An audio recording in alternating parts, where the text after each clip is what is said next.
Good morning, one and all. So today we will start with unit 4 arches and cables. In the previous session we have seen the numericals on deflection of beams related to frame to calculate horizontal deflection and vertical deflection. So today we can start with arches and cables, that is unit 4.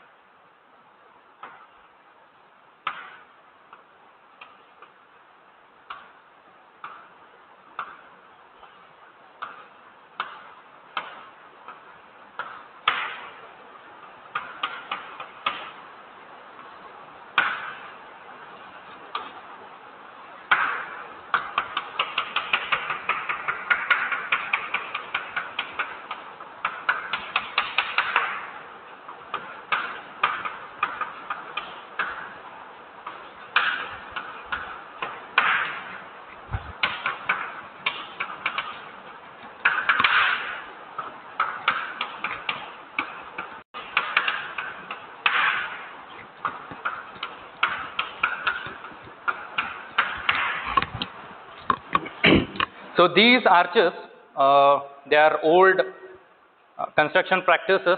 Normally we go for bridges, the construction of bridges. You can see the old monuments or old bridges which are constructed with arch.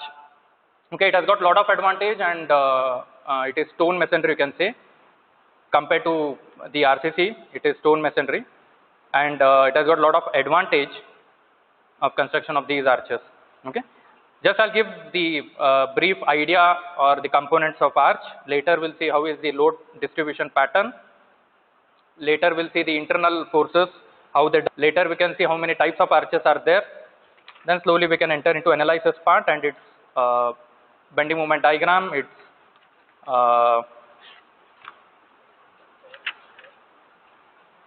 its internal forces,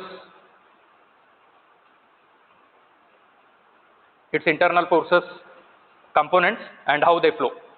Okay, so these arches, you can see, they transfer the load to the abutment at springing points. Hinges may be provided at these points. The topmost point is called as crown, which sometimes has a hinge. The height of the crown above the supported level is called as rise. Okay, this is the diagram pictorial view of arch, where this is rise. Fine. So these are the springing points where ultimately the load is carried to these 2 points, and these are the abutment where it can resist the horizontal force as well. So this is span of the arch. Okay, what is the advantage of this arch? Since it has curved nature, it will give rise to horizontal forces, and these abutments are designed in such a way that it can resist the horizontal forces. Okay, any section in the arch we subjected to normal thrust, radial shear, and bending moment. So these are the 3 internal forces which the arch can carry. One is normal thrust, it is denoted as N. Next one is radial shear,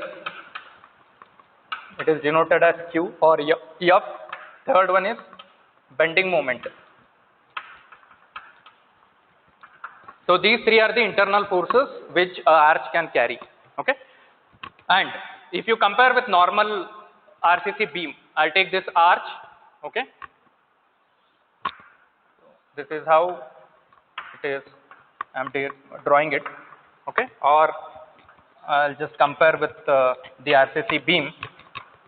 This is the neutral axis. Okay, so this is arch. This is flexural element, or you can say beam. Okay, so if you see the arch, okay, the load carrying capacity of arch is good as compared to your beam, because the topmost fiber of your beam is subjected to tension, and the above top fiber or the top part of the beam is subjected to compression. Okay, this is reverse in arch.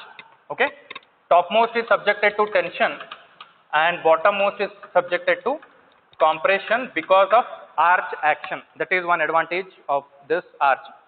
And compared to arch, compared to your normal beam, the arch will transfer the load partially by axial compression and partial by flexure.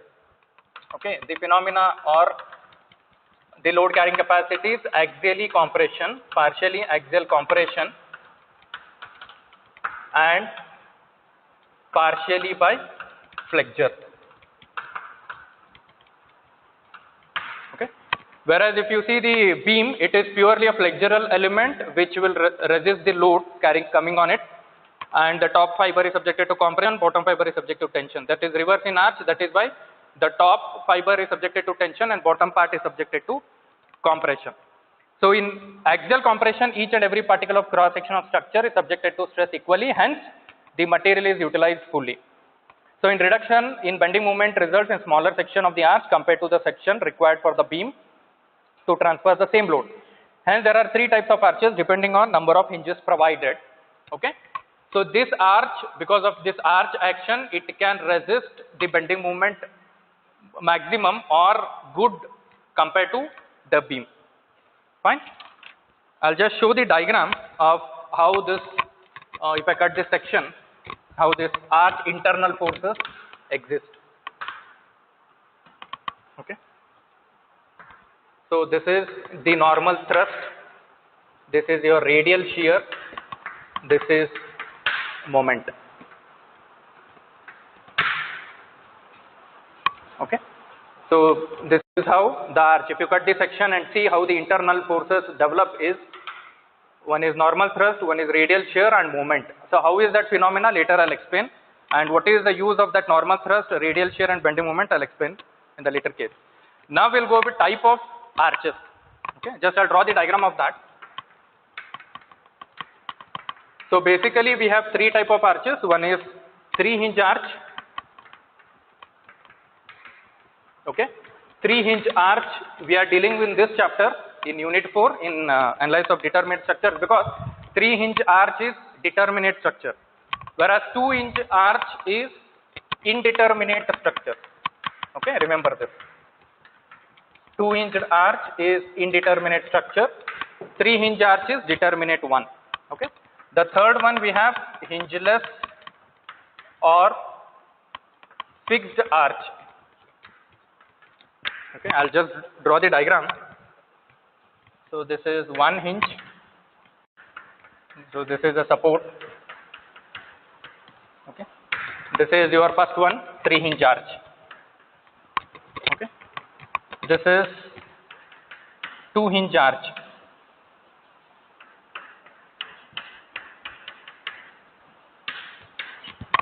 Third one is fixed or hingeless arch. Okay, the third one is hingeless or fixed arch. Okay, now coming to its characteristics, what compared to your RCC, how this arch behavior is. Okay, parabolic arches are more preferred for carrying distributed loads because the shape of both the arch and the bending moment diagram are parabolic. That is why it is preferred more. Fine. Bending moment in arches carrying UDL throughout any section is 0, but not in straight beam. So that is what I said, arch can carry bending moment very nicely. Okay, the load carrying capacity is very good. Fine. And bending moment in arch in any of the section is 0, but in straight beam you get bending moment diagram. Fine. Deflection is not seen in the arch as in beams. In normal beams you can find the deflection, whereas in arch you don't find deflection because there is normal thrust which is has been created because of that arch action. Okay.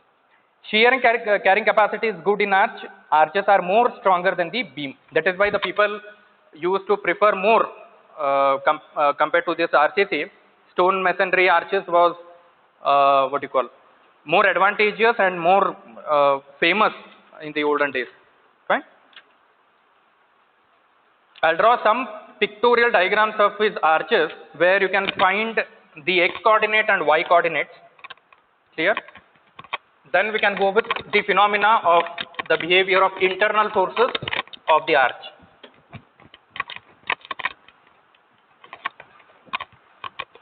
I am taking a simple arch here where two supports are at same level. This is B, this is A, L by 2, L by 2. So this is height h, this is y bar d x y. Okay. So these are some nomenclature. This is crown, rise, that is height from this level till the crown, and this is y bar, where you can find the height for the load point. Okay. So parabolic arch with origin at crown. Parabolic arch with origin at crown. Okay. So this is the diagram where I am taking crown as the origin. So this is x coordinate and this is y coordinate. Clear? And this is height h. This is L by 2. This is L by 2. So x is L by 2. Y is h. Okay. If you want to find x coordinate, it is L by 2, and if you want to find y coordinate, it is simply h. Okay. So L square divided by 4h is equal to small a. X square by y is equal to L square by 4h. So we can find this height h using this formula. Okay. So next one is parabolic arch with springs at different level. Parabolic arch with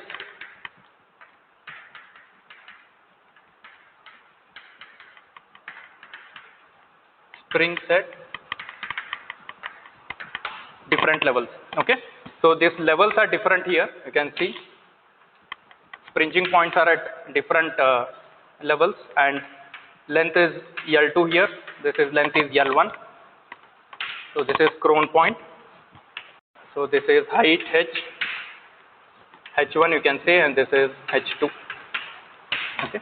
So we can find L1 and L2 distance. L1 will be L root h1 divided by root h1 plus root h2.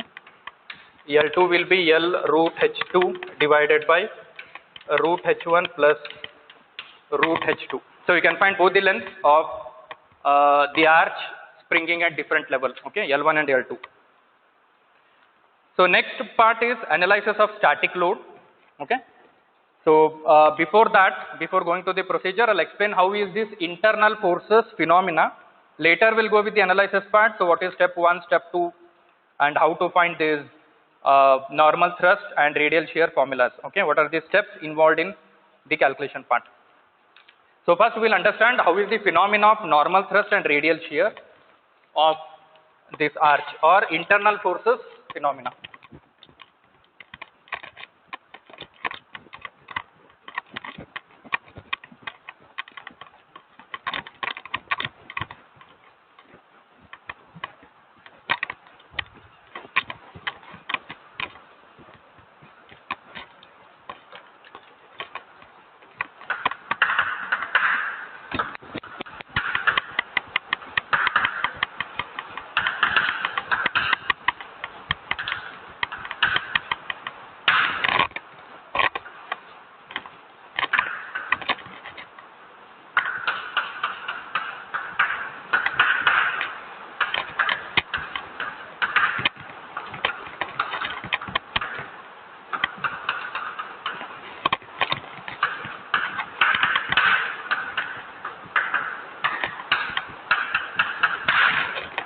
So as I said, this arch is subjected to 3 internal forces. One is normal thrust, radial shear, and bending moment. Okay. So I forgot to explain what is the internal forces in the beam. Hope you know that internal forces in beam is shear force, bending moment, and torsion. So these 3 are the internal forces which are flowing in your normal RCC beam. So they are subjected to these 3 components. One is shear force, bending moment, and torsional moment, or twisting moment. Coming to arch, you have got normal thrust, radial shear, and moment. Okay. So this picture shows that I have cut a section of arch and I put x axis. Okay. So the normal thrust, radial shear, and bending moment appears or exists at that point. Okay. You have reactions HA and VA. Fine. What is this normal thrust? Normal thrust acts at right angles to the section XX and is tangential to the arch axis. So you can see that it is tangential to the arch axis and it is at right angles to this XX section. Okay, this is X section and this is your normal thrust. Okay, which is exactly at 90 degree. Next one is the radial shear. Radial shear can also be called as shear force across the section, and this radial shear acts normal to the arch axis or tangential to the section. Okay, normal to the section or it is parallel to the section, you can say. This is X section and this is the radial shear. It is F or Q, whatever, any nomenclature you can give. So it is parallel or normal to the section or tangential to the axis to the section. Okay. Here normal thrust and radial shear are mutually perpendicular to each other. That is one main important thing is this radial shear and normal thrust, they are perpendicular to each other. This is Q and this is N. This moment is depending upon the nature, whether it is clockwise or anti-clockwise, the moment appears there. Okay. So to determine the normal thrust and tangential shear at any point, cut the arch into two parts, then consider any one part and you can calculate all these three forces. Fine. So you know how the normal thrust appears, how the radial shear appears and the bending moment appears. Now if the load pattern is changed, okay, if the loading is unsymmetric, the reaction gets changed, because that the direction of Q may vary, okay, it may be either downward or upward. Depending on that, you can form the normal thrust and radial shear formulas, okay. So how you have to find, that is, I'll take the same diagram, okay. So I am taking this shear V or Q downward, okay. So this is one reaction which is the opposite in direction with this horizontal reaction. This is VA and this is loading N1, okay. And this is my normal thrust. This is theta, okay. So the positive sense of shear will be leftward up and rightward down, okay. This is positive sense of shear force. Then we have normal thrust is V sin theta plus H cos theta. Q is V sin theta minus H cos theta. These are the equations for finding normal thrust and radial shear. Okay. So now what I'll do is I'll change the sign and show you how these equations are developed. Okay. So if you resolve this part, clear? So normal thrust will be V sin theta plus H cos theta. Shear Q will be V sin theta minus H cos theta. So how these two equations are appearing, okay, and how is the sign convention? I'll resolve the parts and I'll show you.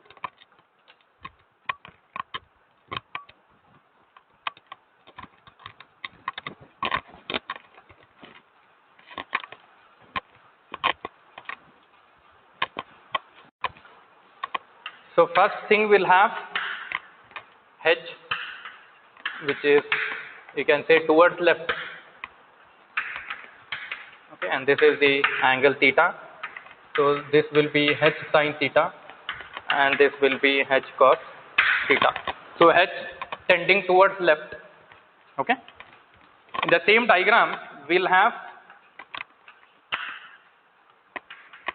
shear Q or V, which is downward, okay.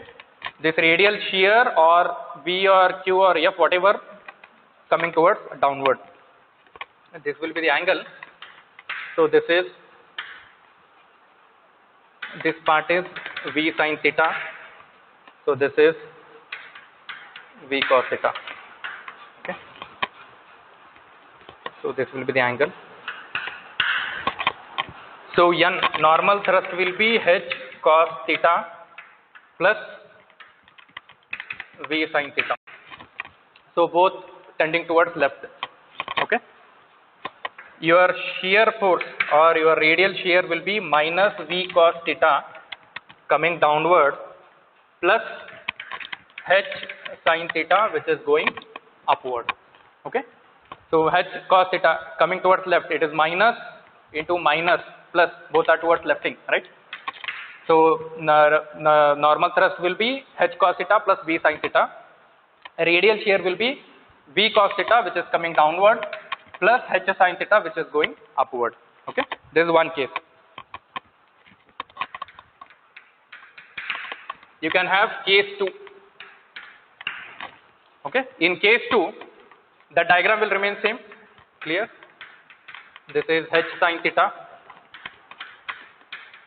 this is h cos theta, h, so this is tending towards left. Clear?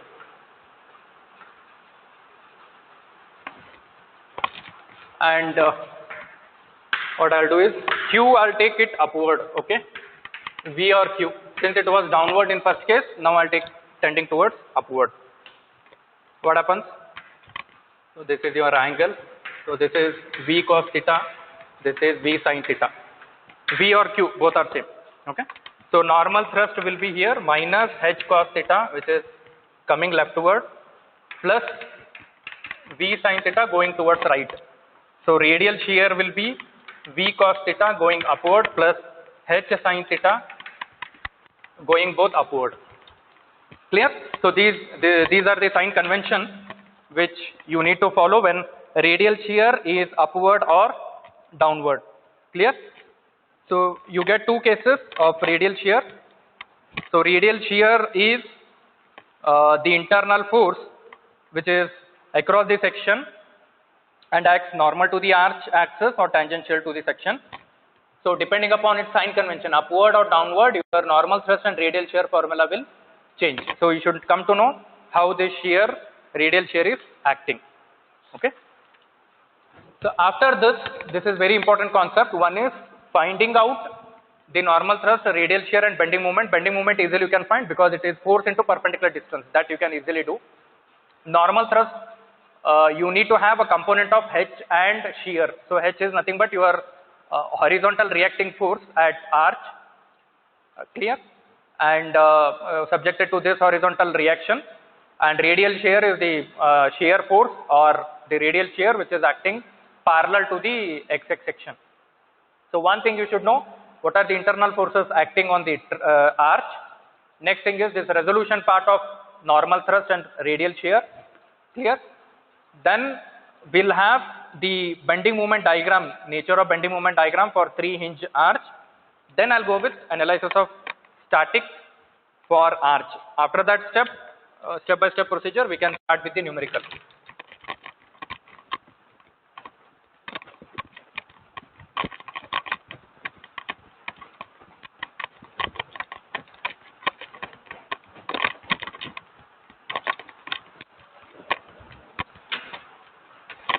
So this is bending moment diagram for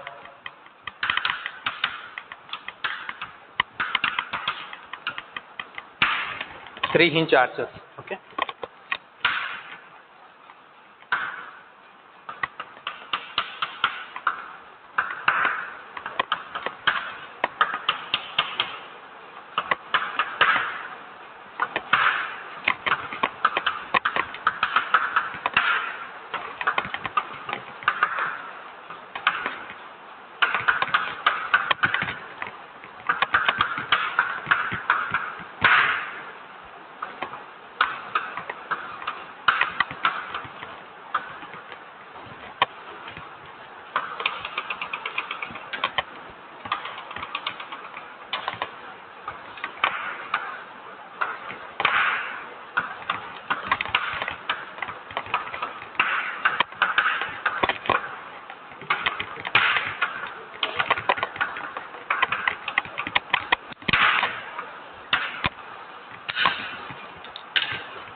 So this is the diagram which is shown here. So this is the bending moment diagram for arch, where first diagram deals with the bending moment diagram of beam. So because of the point load W. Second diagram shows the bending moment diagram for the arch section. Then it is combined bending moment diagram for both beam and the arch. So this is final bending moment diagram for 3-hinge arch. So one diagram is very important, that is H moment diagram, H into Y moment diagram. This is because of only arch action. Clear? So that is why I have written shape same as arch. Okay. So first of all, we need to find what is H into Y moment. Okay. Then you need to find the bending moment diagram for beam. That is common. Depending on the load, you can find the WAB by L or WL square by 8 for UDL. That part you can do. Then later superimpose the bending moment diagram for beam and bending moment diagram for arch. So you get final bending moment diagram for 3-hinge arch. Okay. So next we'll have the step-by-step procedure for the arch. Okay. What is the basic step? The first step in analysis of the arch is finding the reaction that remains same. You need to find horizontal reaction as well as vertical reaction developed at the springing points or the support points. Next you need to find the horizontal thrust. Clear? So after finding horizontal thrust, you need to find the moment. Okay. So to find that bending moment, you need to have the Y coordinates. So once I solve the numerical, you'll come to know.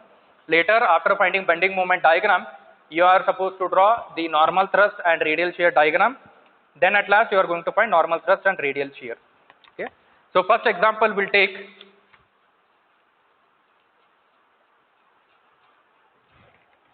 So first numerical, a 3-hinged parabolic arch has a span of 40 meter, a rise of 10 meter.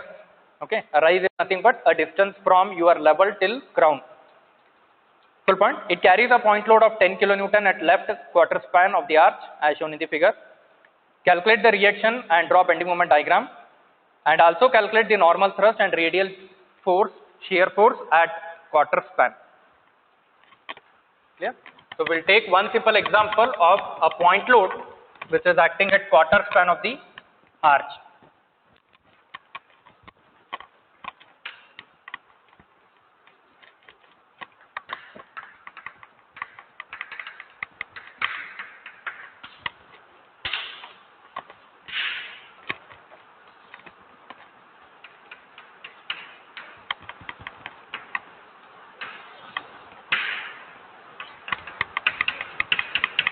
So this is 10 kilonewton, which is at quarter span, left is quarter span, acting at point E. This is 1 hinge, the crown C. Already rise is given, it is 10 meter. Clear? And this 10 kilonewton is acting at a distance of 10 meter because the crown is at a distance of 20 meter from left as well as right. So total span of the arch is 40 meter. Clear? So these are the 2 points, A and B springing points. This is crown. Okay. So one vertical reaction is developed at A and horizontal reaction at A. Same way, vertical reaction VB at B point and horizontal reaction at B. Okay. I'll write the given data. Okay. It is 3-hinge parabolic arch.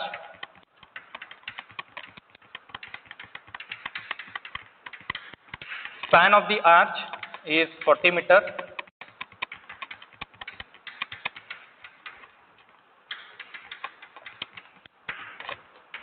Okay. A rise of the arch is 10 meter.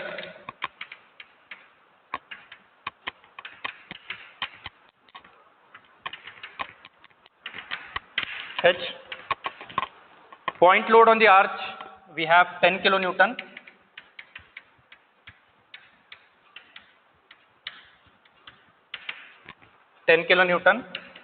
At left quarter span. Okay. So these are the given data which has been mentioned in the question. Okay. The first step will be the finding vertical and horizontal reaction. Okay, so you need to find support reaction VA and VB. So this is my step 1, finding support reaction. Later I'll come with horizontal thrust to find HA and HB. Okay, so support reactions are VA and VB. Okay, we have two equations of equilibrium, sigma horizontal 0, sigma vertical 0. Okay, we have HA is equal to HB is equal to H. Clear? So I'll apply sigma vertical equal to 0. It is VA plus VB is equal to 10. Okay, VA plus VB is equal to 10. Only one vertical force is acting on the thrust. Okay, so considering movement about B, considering movement about point B, we get VA into 40. Okay, clockwise VA into 40 minus 10 into 30 is equal to 0. You need to find movement about B. Clear? So VA into 40, 10 into 30, 20 plus 10. Okay, it is rotating anti-clockwise. VA is rotating clockwise. So from this we can get one reaction VA.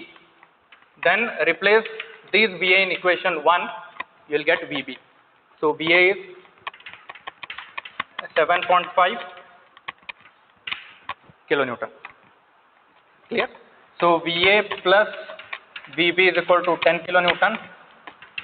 7.5 plus VB is equal to 10. VB is equal to 10 minus 7.5. It is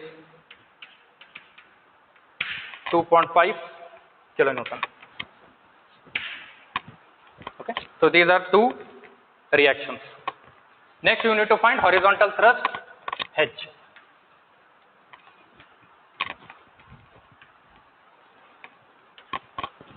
Okay. So to find horizontal thrust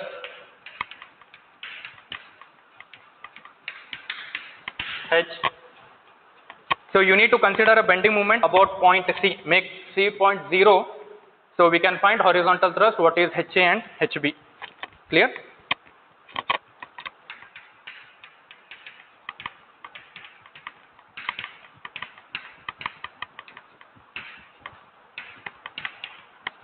So considering bending moment about C is equal to 0, we get, what is that, VA into 20, okay, minus H into 10, okay, minus 10 into 10 is equal to 0. Okay, either you can take VA into 20, okay, this point, or VB into 20, okay, VA into 20 or VB into 20. So you have, considering bending moment C0, we have VA into 20, VA is 7.5, minus H into 10, H and distance is 10, this is line of action and this is perpendicular distance, minus 10 into this distance 10, okay, movement about C. So horizontal thrust will be 150 minus 100 by 10. So you have 5 kilonewton. So HA is equal to HB is equal to H is 5 kilonewton. Clear? So these are the initial steps which you need to carry out. First is finding vertical reaction VA and VB. The second one is finding horizontal thrust H. Clear? Next we'll find the interior angle theta. Okay, so that later when we have resolution part, we can resolve the components of radial shear and normal thrust. For that case, we need to have the angle theta. Okay. So step 2 will be to find resultant reaction.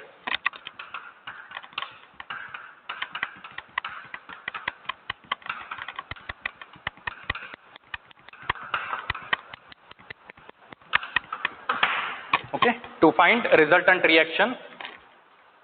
So magnitude of resultant reaction at A, RA will be a root of VA square plus HA square. So because we need to have this angle, okay, and this angle. So see RA, the resultant reaction RA will be root of VA square plus HA square. Same way, resultant of RB will be VB square minus, VB square plus HB square. So root of that. So RA will be a root of VA is 7.5 square plus 5 square, it is 9.01 kilonewton. Okay. So inclination of resultant reaction at A with respect to horizontal. Okay. So this inclination with respect to A to horizontal, it is given by tan inverse of theta is equal to tan inverse of VA by H. It is tan inverse of 7.5 divided by 5. It is 56.3 degrees. Okay. Because you need to find this angle. So with respect to VA and HA. Clear? Next, same way you have to find at point B what is resultant reaction at B and inclination at point B.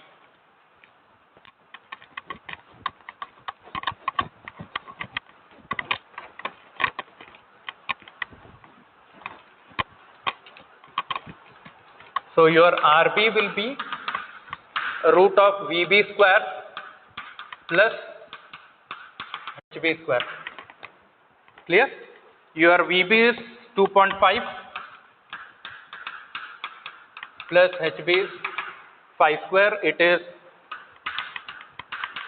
5.6 kilonewton. Okay. So inclination of resultant reaction at B with respect to horizontal will be, you can say it as theta B. It is tan inverse of VB divided by H. VB is 2.5 divided by H is 5.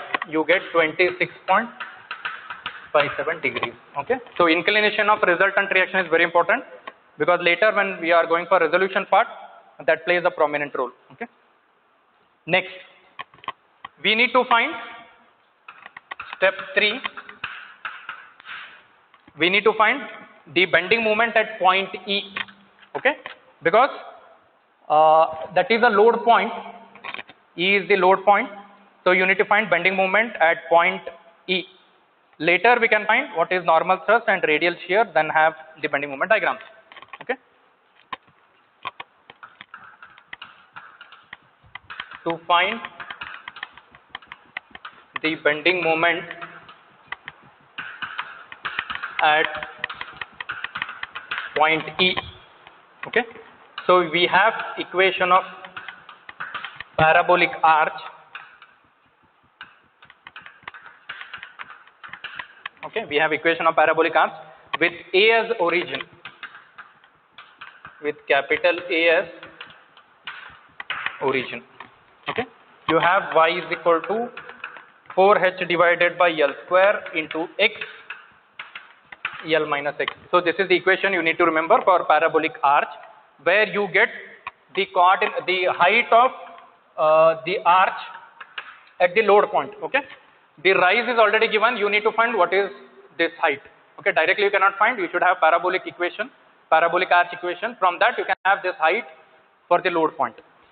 Okay, so x is 10 meter. Okay. So YE will be 4 into 10 divided by span is 40. Okay, height was 10 into x is 10. This is 40 minus 10. So YE will be 7.5 meter. So this height will be 7.5 meter because you need to find bending moment. You need to have that height.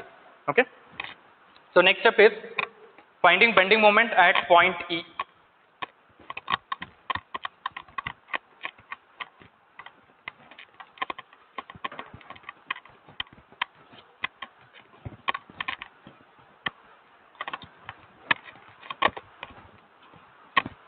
So bending moment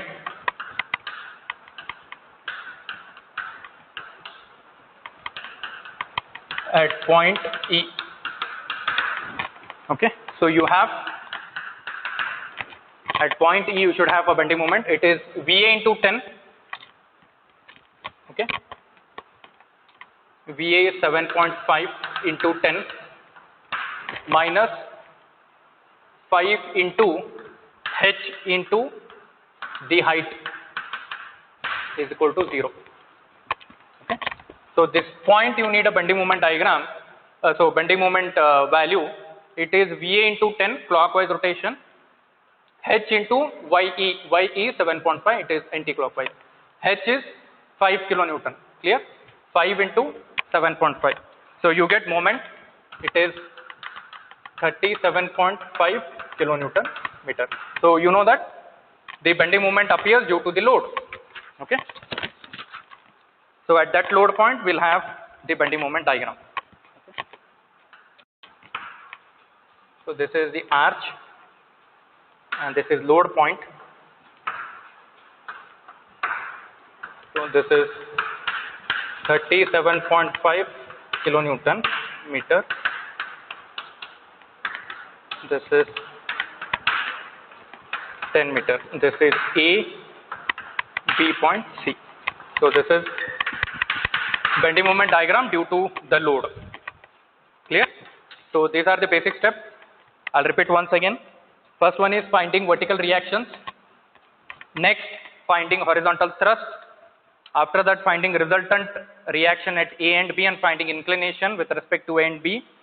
Then to find bending moment diagram, bending moment value, and to plot bending moment diagram, you need to have the vertical distance of arch at load point. So once you get it, you will get a moment, the bending moment value, and you can draw bending moment diagram. Next comes with the phenomena of arch, where normal thrust and radial shear are acting. So that value we need to find. So this will be the last step.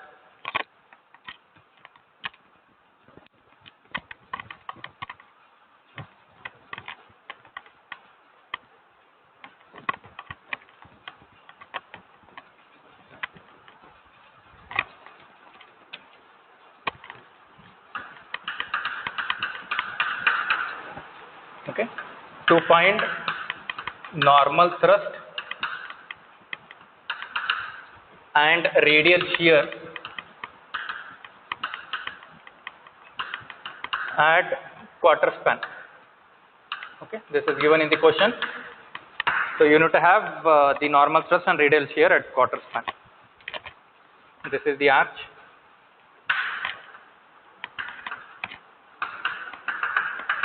So H is 5 kilonewton, VA is 7.5 kilonewton, point A, okay. Your VA will be 7.5 downward because shear will be opposite to your reaction, okay, and your thrust will be opposite to your horizontal reaction. 5 kilonewton. Okay. So your normal thrust N2 will be this N2 angle theta. I'll draw tangent to this. Okay, and tangent to this point N1, and this will be F1. Okay, touching to this, and this is F2. This is tangent at point E. Okay, so this is your point E, and this is tangent at the what is this? Horizontal thrust H. Okay. So this is the resolution diagram. So we'll concentrate mainly on V and H. Fine. So we have equation for parabolic arch with A as origin. So we have y is equal to 4r divided by L square into x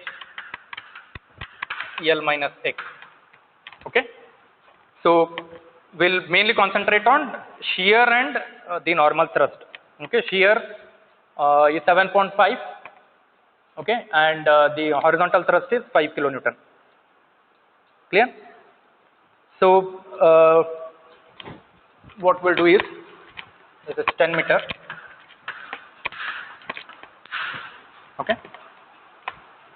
We need to have the parabolic arch. Using this parabolic arch equation, we'll find the y equation for the x distance. Okay. So substituting the values,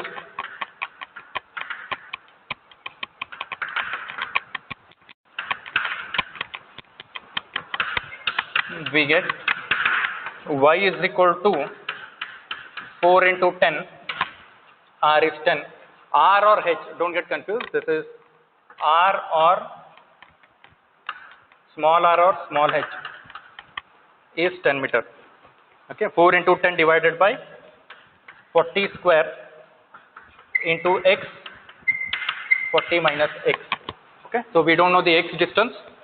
So since quarter span, it has been said that it is quarter span. It can lie somewhere here. Okay, so I've cut this section. Okay, so that x distance we need to find. Okay, so left quarter span he says. Okay.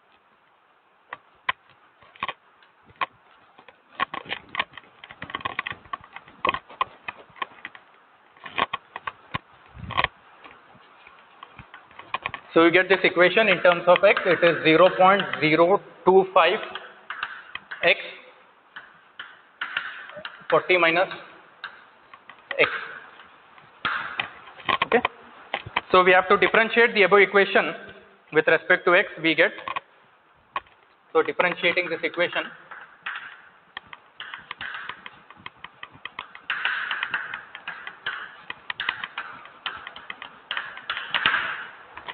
dy by dx is equal to tan theta, it is 0.025 40 minus 2x. Okay, for the section at E, put x is equal to 10 meter. Okay, if you are taking a point E, then you have x distance, it is 10 meter. So you can find angle, it is tan inverse of 0.025 40 minus 2 into 10. Okay, so theta will be 26.57 degrees. Okay, so you get this inclination angle. Okay, this angle.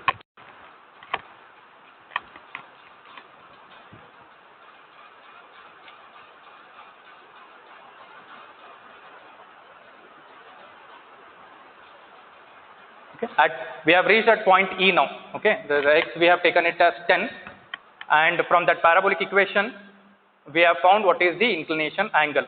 So already we know the y distance, it is y is 7.5 meter. Okay, using that parabolic equation we are planning to find what is the inclination angle at this, for to find your normal thrust and radial shear. Okay, so normal thrust, so n will be h cos theta plus v sin theta. See the sign convention, h cos theta leftward, okay, plus v sin theta, it is upward. So both are positive sense. Okay, so it is 5 into cos 26.57 degrees plus radial, see v is 7.5 into sin 26.57 degrees. So normal thrust will be 7.824 kilonewton. Okay, same way we have radial shear. Second one, you can say Q, it is minus h sin theta plus v cos theta. So it will be minus 5 into sin 26.57 plus 7.5 into cos 26.57. Clear? So your radial shear will be 4.47 kilonewton.